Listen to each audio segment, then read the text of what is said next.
এখন 8:30 বাজে। হঠাৎ করে লাইন চলে গিয়েছিল, প্রায় 2-3 ঘন্টা লাইন ছিল না।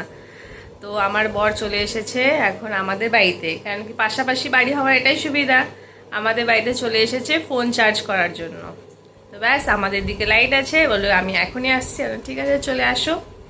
এই দেখো, এই যে বসে আছেন, সব কিছু চার্জে লাগিয়ে বসে আছেন। এখন নিজেও চার্জ হচ্ছে এসির মধ্যে। হাই বলে দাও। হাই।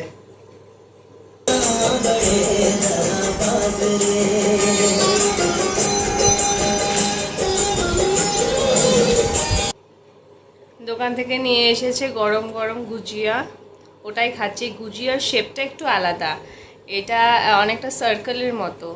চকলেটও আছে। সো গাইস, এখন আমরা এনজয় করি। রাখলাম, বাই বাই। ভালো লাগবে। দেখা হচ্ছে পরের ব্লগে।